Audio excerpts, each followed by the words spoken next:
Hello বন্ধুরা, good evening. আজকে আমি আপনাদের শেখাবো পাস্তা কিভাবে রান্না করতে হয়। আর এজন্য আমি নিয়েছি পাস্তা, ডিম ঝুরি করে, টমেটো কুচি, ধনেপাতা কুচি, কাঁচা লঙ্কা কুচি, লবণ। প্রথমে আমি একটি কড়াইয়ে পানি গরম করে দিলাম। এর মধ্যে আমি পাস্তা দিয়ে দিলাম এবং ঢাকনা দিয়ে দিলাম।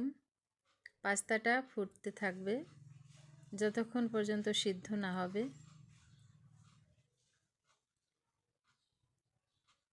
এখন আমি কড়াইতে তেল গরম করে দিলাম। তেলের মধ্যে যে আমার পেঁয়াজ কুচি সেগুলো দিয়ে দিলাম। একটু নাড়াচাড়া করে যখন লাল কালার হয়ে যাবে, মানে ব্রাউন কালার, তখন আমি পাস্তাগুলো ঢেলে দিচ্ছি। সিদ্ধ করা পাস্তা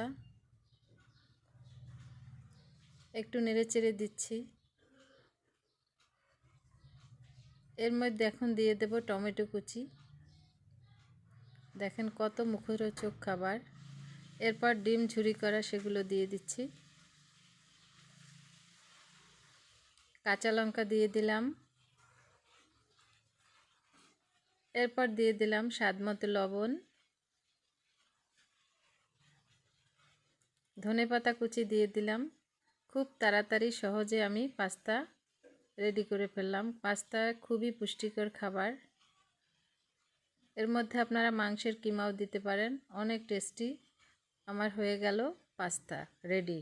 এখন সবাই পরিবেশন করবেন। আমার চ্যানেলের যদি কেউ নিউ ফ্রেন্ড হয়ে থাকেন অবশ্যই সাবস্ক্রাইব করবেন এবং শেয়ার, লাইক, কমেন্টস করতে ভুলবেন না। পরবর্তী আরও অনেক ভিডিও দেখতে থাকবেন। আমি আরও অনেক ভিডিও আপলোড করব। ধন্যবাদ সবাইকে।